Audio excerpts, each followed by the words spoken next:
Hello everyone, welcome to another video on the channel and welcome to a video that's not Gran Turismo 7 on a Gran Turismo 7 channel. We are looking at Asseto Corsa Comepetizione, which has very recently had a new lease of life on the PlayStation 5 or on the current gen consoles with the introduction of Simgrid Seasons, and that's what we're going to take a look at in this video. And I'm going to talk about all sorts of things as we always do. So Asseto Corsa Comepetizione, or ACC as it's better known and obviously a lot easier to say for the duration of this video, has quite a funny story on the console version of it anyway, because when ACC first released on the PC, the developers Kunos said there would not be a console version because the console did not have enough power to run the physics of the game. Now this turned out to be complete and utter baloney, because when the game was failing on PC before LFM came along and saved it completely, Kunos obviously decided they needed a little bit more money, and all of a sudden the PlayStation 4 and the Xbox One, it was the Xbox One at the time I think, all of a sudden did have enough power to run the game. Now, it wasn't the best version of the game because essentially they couldn't run it at 60 frames per second, which is a little bit of a problem for a racing game, but the physics and the force feedback were, to all intents and purposes, exactly the same as the PC version. But the game flopped because 30 frames per second is not ideal for a racing game, and obviously Gran Turismo 7 and Gran Turismo Sport, I guess at the time, not 7, existed. With the introduction of PS5 and Xbox Series X, they then gave it an upgraded version which had 60 frames per second, and the ACC version now on console, to all intents and purposes, is exactly the same as the PC version. It might be a little bit behind in the development schedule in terms of content or updates, but they are, to all intents and purposes, identical in terms of features and handling and force feedback and all that good stuff, which is a good thing because the more racing games out there, the better. Anyway, that's a little bit of a history lesson of ACC on console. Let's move on to maybe the crux of the video here, and that is Simgrid Seasons. So Simgrid is a third-party website that creates races and organises races for not just ACC but lots of sim racing games out there. Now, the biggest problem that ACC has on console, and it was the same problem that I had on PC, is that they didn't really have a great competitive matchmaking system in place. Now, for all the criticisms that you might throw at Gran Turismo 7, their matchmaking system is it's the best in sim racing. You know, the fact that you can switch the console on and 5 minutes later be in a competitive race without any kind of organisations, match the players of your ability, and it has a system for monitoring your DR and your sportsmanship rating, is the best in class. Obviously iRacing does it the same, but the frequency in which you can get into a race on Gran Turismo 7, for me, just makes it the better option. You know, there's no registering, you just kind of jump in the race and it's there, it's all organised for you. And that was the biggest problem on ACC. You didn't really have that kind of online competitive scene. Well, it's different now. Simgrid Seasons has came along and has rescued the game on console. If you want to know all you want to ever know about Simgrid Seasons, how to enter the races and stuff, I would check out Gopher Community Racing channel with Andy Levers. He's got lots of videos there on how to basically do all things Simgrid Seasons. I know Tidgney's got quite a long video out as well, so do check them out. I'll leave a little link in the description. It'll explain everything and what you need to do to get into these races. But the very simple thing is you've got sprint races, you've got proving grounds, and you've got mini endurance. In order to do proving grounds or mini endurance, you will have to do 3 sprint races, which are 12 minutes. That's the race you're looking at here at Brands Hatch. We're in the McLaren 720S on this one, and you can see there was quite a lot of chaos in that first part of the race before we jump here to the end where we're going to finish. Actually, I was going to say we're going to finish in P1, but I forgot. 2 cars managed to take themselves out on the last lap, so we do finish this one in P5. So I think this was me finishing my third sprint race, which allows me to then get into the proving ground races and the mini endurance races. Now, I'm not hugely interested in doing a 12-minute sprint race, it's just like doing a slightly longer race B, And I'm not especially interested in doing the proving ground races either because, but we'll talk about that later on in the video. Shout out to the driver in P4, by the way, who's Hasnain Aslam, who I have driven against many times in Gran Turismo 7, getting a P4 there in the Lamborghini and having better pace than me to boot as well. He was into the 24s where I was only able to do low 25s. But the next race we're going to look at here is the mini endurance race. Now this is a 45-minute race with a pit stop and some strategy, and this is really what interests me about Simgrid seasons. So we're in the Aston Martin here. We qualified in P4. It's a wet race, of course, and yeah, there's quite a bit of action here at the first few laps. We get a terrible start because we start in second gear instead of first gear, so the car bogged down and we never got off the line. So that decent qualifying lap that we did there was not put to good use. Andy Levers is in this one as well. He was streaming this race on his channel, Gopher Community Racing. As I said, check it out if you want to know all things Simgrid. Simgrid Seasons. Make sure I'm advertising the right thing. Yes, it is called Simgrid Seasons Womble. But yeah, if you want to know anything you need to know about this, how to enter these races, that is the place to go, I would advise. But yeah, this is the kind of race that I am interested in. As I said, a 12-minute sprint race with no qualifying, no strategy.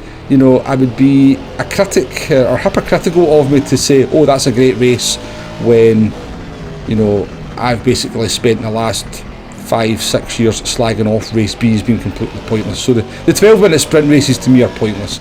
No interest in them whatsoever.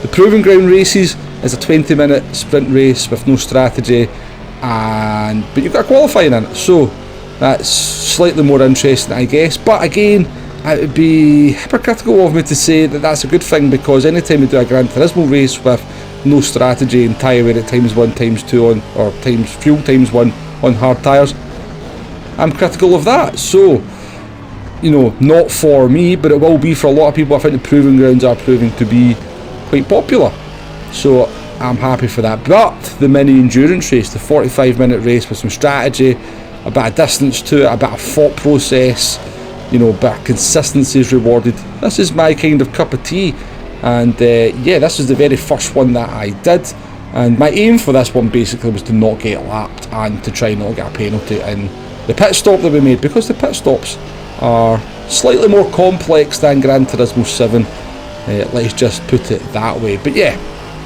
let's address the elephant in the room, because a lot of people, when this has came out, and you've seen it before, and I get it, you know, some of the bigger channels out there need to hit the hyperbolic button, don't they? This has been getting described by a lot of people, or asked by a lot of people, is this a Gran Turismo 7 killer? The simple answer to it is no, it's not. It's just an alternative game to play. It's definitely not going to kill off Gran Turismo, because for 2 reasons. One, it's a bit more complex to play. I mean, once you're a driver in the car, it's just the same.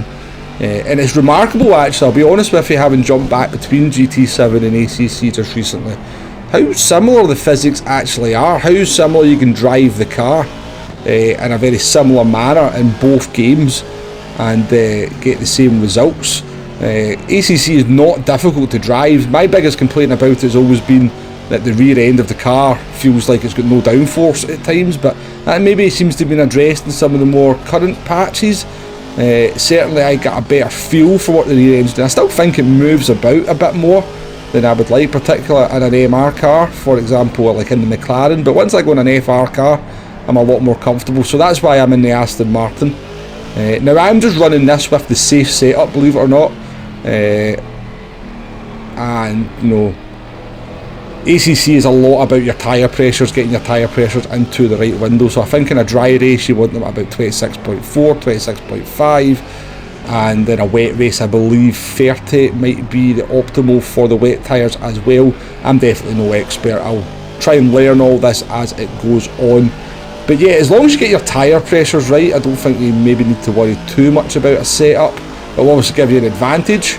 A lot of the setups that people put out do make the car very pointy, so you might not be that comfortable driving it. But yeah, I found that I can be relatively competitive just using the preset setup. So you've got the safe setup, you've got the aggressive setup, And I just use the safe setup because I, for whatever reason, tend to find I'm quicker on the safe setup than I am on the aggressive setup. I think that's quite unusual in the grand scheme of things, but yeah, you do what works for you, don't you? So we've managed to move back up to our starting position here with a couple of overtakes in the rain, getting ourselves up into 4th place. But yeah, going back to the, is this going to be a Gran Turismo 7 killer? No, it's not. It's just going to be a nice alternative for people to play. And the reasons why it's not going to kill off Gran Turismo is because it's just not as user friendly, it's not as intuitive, it's not as just, I don't know what the word is for, it's just not as a relaxed a game to play. We picked up a stop go penalty here, by the way, so we did, coming into the pits, because we never practiced a pit stop. You know, tried to enter like a Gran Turismo driver, I guess. But yeah, it's just not as, it's very intense. ACC is very intense. The driving's intense, it's very visceral in the car. The force feedback is it's brutal, almost to an extent. Whereas Gran Turismo has quite smooth force feedback, quite intuitive force feedback where you know what the car's doing. It's not the most immersive force feedback, I'll 100% agree with that. The immersiveness of the driving in ACC with the force feedback is definitely at a higher level compared to GT, but it's very visceral, it's very intense, and you find yourself quite I don't know what's the word, you know, you're quite tense when you're driving, whereas I feel like, you know, there's a more natural feeling in Gran Turismo where you can kind of relax and you have a trust in what the car's going to do, whereas you kind of in ACC, I do feel like I've got to be a bit more thinking about what the car's doing rather than it being kind of natural. That's just my feelings at the moment, just my opinions at the moment. But ACC definitely does certain things better. You know, the suspension feel, the weight of the car and the high speed corners is very well done. I really like it. But yeah, I just feel that I've got to be very mindful of the driving of the car rather than it coming naturally. And I do believe that Gran Turismo 7 does that very well. But yeah, for that reason, you know, a lot of casual drivers are not really going to enjoy this game as much. It will appeal to the more kind of hardcore in inverted commas, it's not a word I like to use. It's certainly going to appeal to the sort of people who are looking for a more kind of sim experience over GT7, but it's not going to appeal to the casual players too much. So I do think that it's actually just a nice alternative alongside Gran Turismo 7. And at the end of the day, as good as Simgrid Seasons is, it's still not quite as intuitive to get into the race as it is when you just got the game doing all the work for you as well. You know, Gran Turismo 7, the game does the work, whereas, you know, you've got to sign up to a third-party website with Simgrid Seasons to get into the races. It's not difficult in the slightest, and in my experience, there's not been massive numbers in the races either. I do, as I said, I've not done Proving Grounds. I believe Proving Grounds is where a lot of people are very interested. But overall, I've yabbled on enough here. It's excellent. Simgrid Seasons, check it out, ACC. It's taken a long time for this game to grow on me. I've tried to get into this game numerous times and just kept giving up. But I think the fact that I can jump into these mini endurance races through Simgrid Seasons may well be the turning point for me on ACC. Is it going to stop me playing Gran Turismo 7? Absolutely not. But it's nice to have an alternative. I hope you've enjoyed this kind of opinion piece. Thank you for watching, folks, and I'll see you on the next one. Goodbye now.